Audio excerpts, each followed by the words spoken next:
ثم الصلاة والسلام على رسول الله وعلى آله وأصحابه وسلم تسليما كثيرا. Amma ba'd, assalamu alaikum wa rahmatullahi wa barakatuh, mes frères et sœurs. La paix et la bénédiction d'Allah soit sur vous et vos familles. Et je vous dis assalamu alaikum wa rahmatullahi wa barakatuh.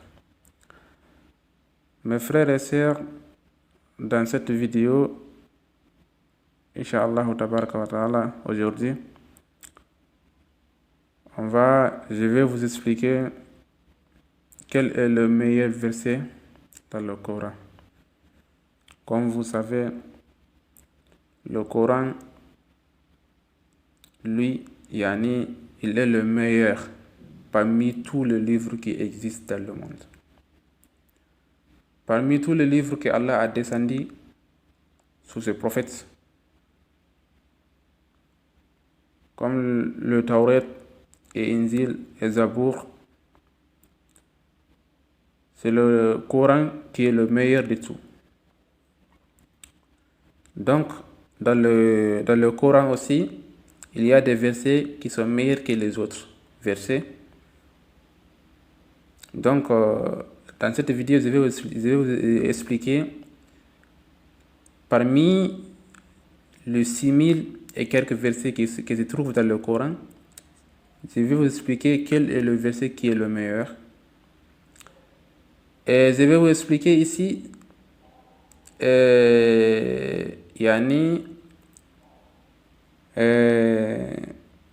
vais lire le verset là, aussi en arabe, pour que vous aussi vous puissiez apprendre de le lire bien en arabe, Inch'Allah tabaraka wa ta'ala. Avant de commencer, je vous demande s'il vous plaît d'abonner dans notre chaîne YouTube et d'activer aussi la cloche de notification, parce que chaque jour, Inch'Allah, on va lire un verset dans le Coran. On va expliquer le verset là, Inch'Allah, Bismillah tabaraka wa ta'ala. Et chaque jour, si je publie une vidéo, pour que vous puissiez le voir, activez la cloche de notification. Maintenant, on va lire le verset en arabe, Inch'Allah. On va essayer d'expliquer le verset là en français, Bismillah tabaraka wa ta'ala. بعد أعوذ بالله من الشيطان الرجيم. الله لا إله إلا هو الحي القيوم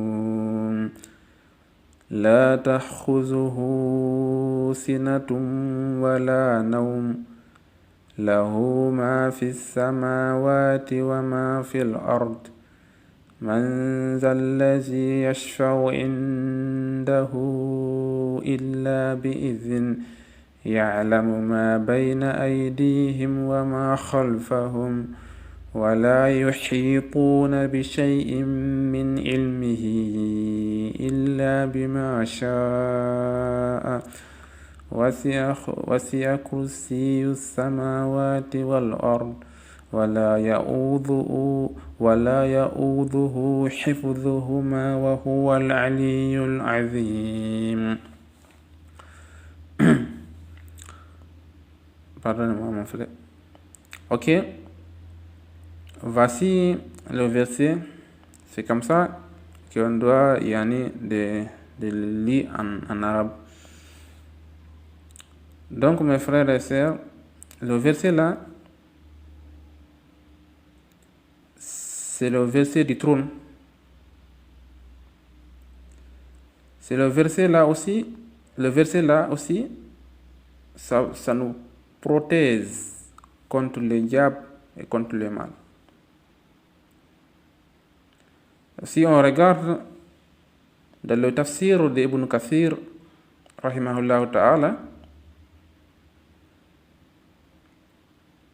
Ibn Kathir, il a envoyé beaucoup de hadiths là-bas que le prophète Mohammed sallallahu alayhi wa sallam explique la fada'il, mana, la puissance de cette verset.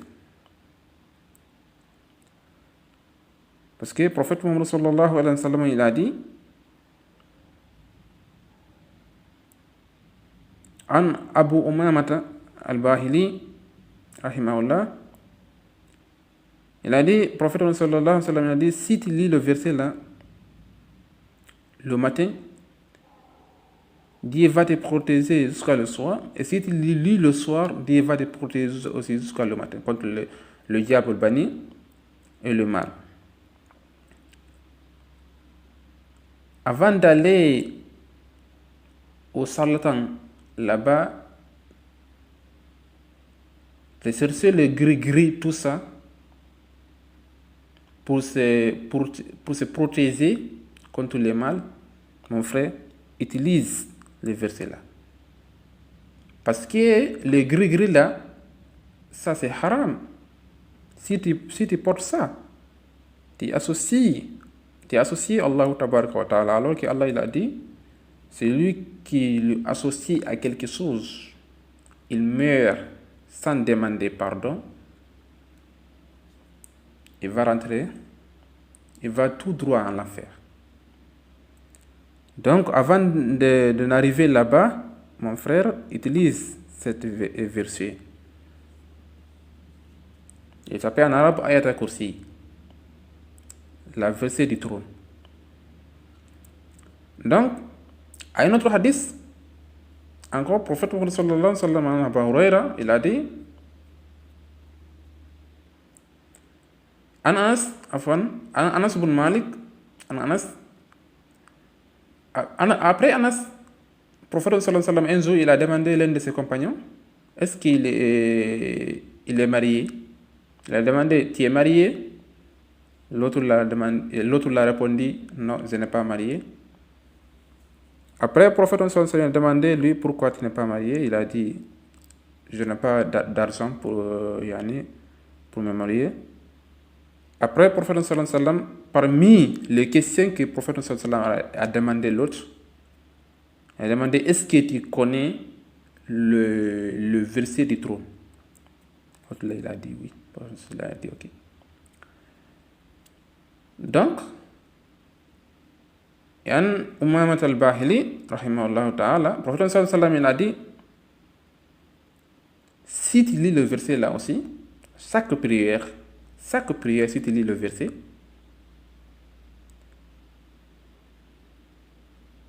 ce qui va t'empêcher de rentrer au paradis, c'est la mort.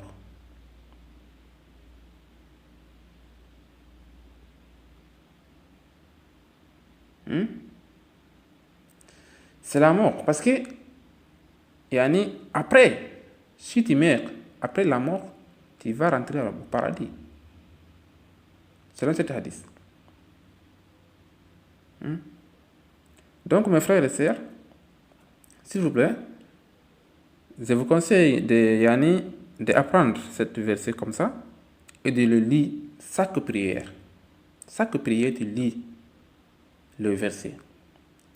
Une seule fois chaque prière. Et de le lire aussi le matin et le soir pour que Dieu te protège.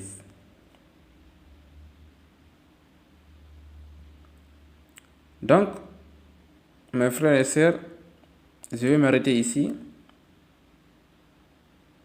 Je vous salue tout le monde. Dieu vous bénit, vous et vos familles. Barakallahu fikum. Allahu a'ala wa a'lam. Assalamu alaikum wa rahmatullahi wa barakatuh.